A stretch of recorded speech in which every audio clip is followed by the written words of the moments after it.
Hi గారు, welcome to our channel. ప్రస్తుతం మనతో పాటు దాము బాలాజీ గారు సీనియర్ జర్నలిస్ట్ ఉన్నారు. వారితో ఒకసారి మాట్లాడదాం. సార్ నమస్కారం సార్.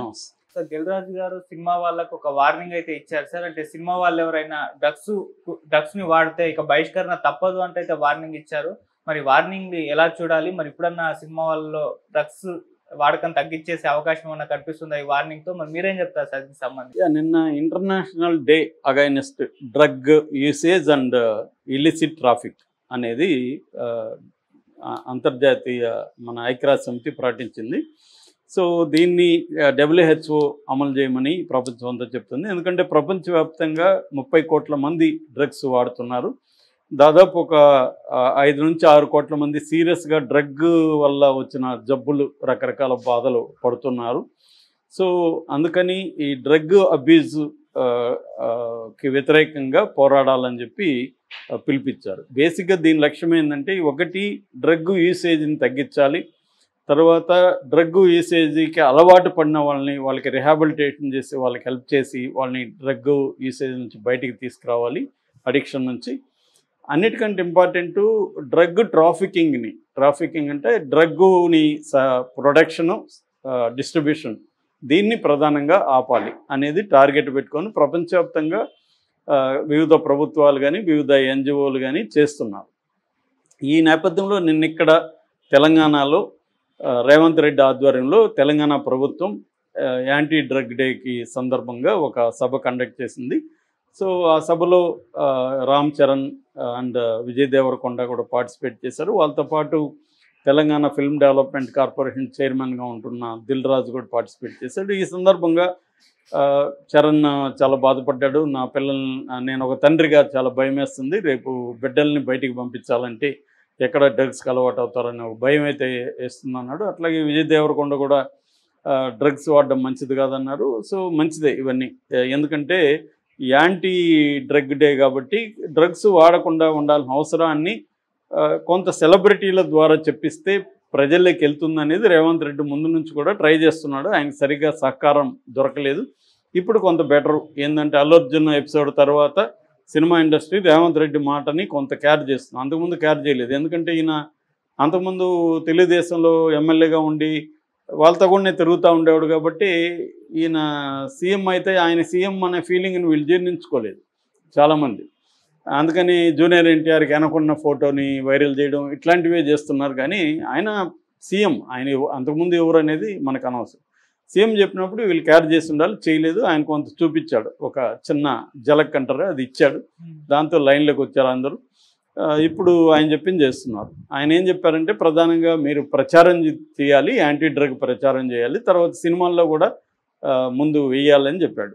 అది ఎంత పని చేస్తుంది అనేది పక్కన పెడితే కనీసం ఆ వరకు రేవంత్ రెడ్డి చేస్తున్నది ఖచ్చితంగా అప్రిషియేట్ చేయాలి. అలాగే డ్రగ్ డిటెక్షన్ కిట్ కూడా మామూలుగా మనకి డ్రంక్ అండ్ డ్రైవ్లో మందు దాగుంటే మాత్రమే, అంటే లిక్కర్ దాగుంటే మాత్రమే ఫైండ్ అవుట్ చేయొచ్చు దాంతో.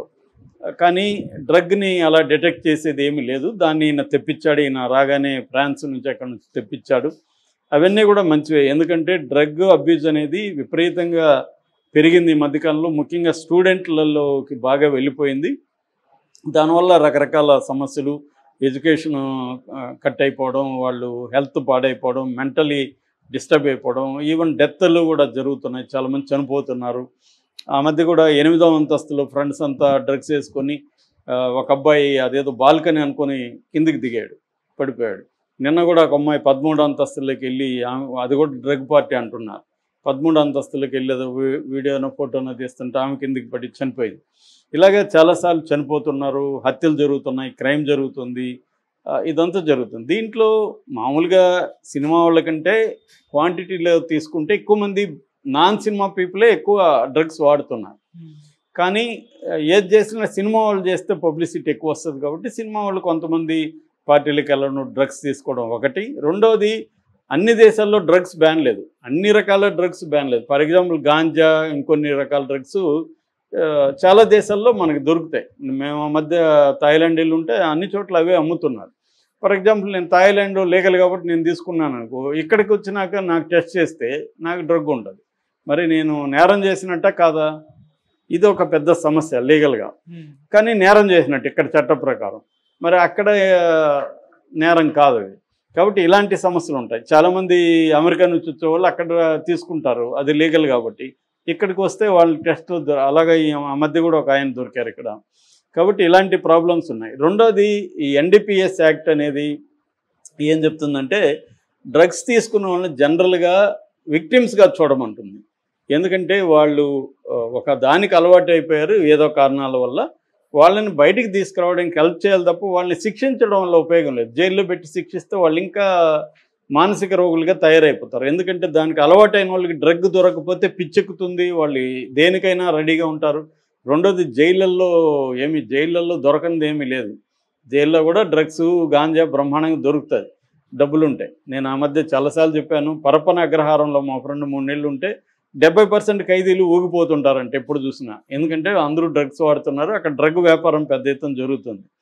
కాబట్టి జైలుకి పంపించినంత మాత్రం వీళ్ళకి డ్రగ్స్ మానేస్తారనో మంచోళ్ళు అయిపోతారనో మామూలుగా అయిపోతారని లేదు. అందుకని ఏం చెప్తుందంటే వాళ్ళని రిహాబిలిటేషన్కి పంపించి వాళ్ళకి సైకలాజికల్ ట్రీట్మెంట్ ఇప్పించి వాళ్ళకి హెల్ప్ చేయాలి. వాళ్ళకి సమాజం హెల్ప్ చేయాలి, ఫ్యామిలీ హెల్ప్ చేయాలి, మెడికల్ హెల్ప్ చేయాలి. అన్నీ చేస్తే కొద్ది రోజులకి వాళ్ళు డీ అడిక్షన్ కార్యక్రమంలో బయటకు వస్తారు. ఇది బేసిక్గా. సో నువ్వు డ్రగ్స్ని అరికట్టాలంటే ఫస్ట్ ఏం చేయాలంటే దాని ప్రొడక్షన్ని, డిస్ట్రిబ్యూషన్ నెట్వర్క్ని దెబ్బతీయాలి. అవి తీయకుండా వాడే వాళ్ళ మీద పడి వీళ్ళేదో ద్రోహుల్లాగా వీళ్ళే నేరస్తుల్లాగా మాట్లాడుతున్నా. నిన్న దిల్ రాజు ఒక పిలిపించాడు. అదేంటంటే ఇండస్ట్రీలో ఎవరు డ్రగ్ వాడినట్టు తెలిసినా వాళ్ళని బహిష్కరిస్తామని పిలిపించాడు. దీని పట్ల వ్యతిరేకత బాగా వస్తుంది. దీనికి ఆయన చెప్పిన ఇదేంటంటే కేరళలో ఇచ్చారు కాబట్టి మేము ఇస్తామంటున్నాడు. సో ఇది నిజానికి అసలు ఫస్ట్ దిల్ రాజు ఎవడు బహిష్కరించడానికి? ఇండస్ట్రీ అంతా ఆయన చేతిలో ఉందా ఫస్ట్? కాబట్టి ఇది సినిమా ఇండస్ట్రీ, నువ్వు నేను అనుకుంటాం ఒక సినిమా తీస్తాం, దానికి కాదనే హక్కు ఆయనకే ఉంటుంది, ఇంకెవరికి ఉంటుంది? ఇవన్నీ కూడా అసోసియేషన్స్ ఏంటంటే అవి వెల్ఫేర్ సంస్థలు, సంక్షేమ సంస్థలు. అవి నీ సంక్షేమం కోసం చేయాలి. కానీ నేను వాడిని బహిష్కరిస్తే నువ్వు సినిమా తీయడానికి లేదు అని చెప్పడానికి వీళ్ళకేం రైట్ లేదు. కాన్స్టిట్యూషనో ఇంకో చట్టమో వీళ్ళకేమి లేవు. సో అది దిల్ రాజు మరి ఆయనకు గుర్తులేదా, లేకపోతే ఆయన రేవంత్ రెడ్డిని ఇంప్రెస్ చేయాలనుకున్నాడా, ఏమనుకున్నాడో తెలియదు. కానీ ఆయన అటువంటి స్టేట్మెంట్ ఇచ్చాడు నిన్న. అది తీవ్ర వ్యతిరేకత. ఆయన నిజానికి లీగల్గా కానీ మోరల్గా కానీ ఆయనకి ఇచ్చే రైట్ లేదు. నువ్వు మోరల్గా నా మోరల్ గురించి నువ్వు మాట్లాడడానికి, అది కూడా మళ్ళీ పెద్దవాళ్ళని తీసుకుంటే వీళ్ళు ఏం చేయరు. పోనీ ఈయన రేపొద్దున చిరంజీవినో మహేష్ బాబునో ఆయన ఎవరు ప్రభాస్ను బ్యాన్ చేయగలరా దిల్ రాజు?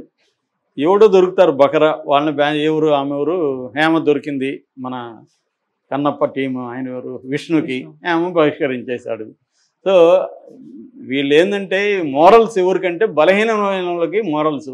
చట్టం కూడా అంతే, బలహీనమైన వాళ్ళకే సమాజంలో మోరల్స్ అయినా చట్టమైనా వాళ్ళకి యాంటీగా ఉండడానికి పనికొస్తుంది తప్ప పైగా మోరల్స్ డిసైడ్ చేయడానికి ఈయనెవరు అసలు? ఫస్ట్ ఆఫ్ ఆల్ అందులో సినిమా వాళ్ళు మోరల్స్ మాట్లాడితే ప్రజలు వేరే రకంగా తీసుకుంటారు, దాన్ని కామెడీగా తీసుకుంటారు. నువ్వేంటారు దిల్ రాజు పోయి మాకేంటారు మోరల్ చెప్పేది అంటాడు ఎవడన్నా అడిగామంటే ప్రజల్లో. ఎందుకంటే సినిమా వాళ్ళకి మోరల్స్ లేవని ప్రజలందరూ నమ్ముతారు గట్టిగా, ఉన్నాయి లేదా పక్కన పెడితే. కాబట్టి వీళ్ళు వచ్చి సిగరెట్ తాగద్దు, నువ్వు గాంజా ఇద్దంటే పక్కకి వెళ్ళి ఆడుకోమ్మా టైపులో వీళ్ళు మాట్లాడతారు సామాన్య ప్రజలు. ఇవన్నీ ఏంటంటే ఏదో ఇంప్రెస్ చేయడానికి మాట్లాడడం తప్ప దిల్ రాజు అనుకుంటే బ్యాన్ చేయడం ఇవేం సాధ్యం కాదు. లీగల్గా సాధ్యం కాదు, మోరల్గా సాధ్యం కాదు. ఈ బాడీలకి ఏటికి కూడా అంత ఇది లేదు. కాకపోతే అరెస్ట్ చేయొచ్చు, వాళ్ళు వేషాలయము ఇవన్నీ అరెస్ట్ చేయొచ్చు తప్ప. అది కూడా ఇప్పుడు రామ్ గోపాల్ వర్మని ఎంతో చేశారు, ఆయన ఎవరిని క్యారీ చేయలేదు, ఏ యూనియన్ క్యారీ చేయలేదు. సినిమాలు తీసుకుంటున్నాడు, ఏం చేశారు ఆయన్ని? ఎవడేం చేశాడు? గట్టిగా నిలబడితే ఎవడేమి ఇక్కడ చేసి. ఎందుకంటే ఫైనల్గా నీకు రాజ్యాంగం ఉంటుంది, కోర్టులు ఉన్నాయి, న్యాయం ఉంది, వ్యవహారం వేరే ఉంటుంది. వీళ్ళు వచ్చి నేను సంఘం పెట్టుకున్నా కాబట్టి నేను అందరినీ నా కంట్రోల్లో ఉండాలని దిల్ రాజు అనుకుంటే అది ఆయన భ్రమ. మేబీ ఆయనకు తెలియదని కాదు, ఆయన ఏదో రేవంత్ రెడ్డిని ఇంప్రెస్ చేసి ఆయనకేవో పనులు ఉంటాయి అది చేసుకోవడానికి చెప్పుంటాడని నేను అనుకుంటున్నాను. ఇదేం జరగదు. Thank you so much.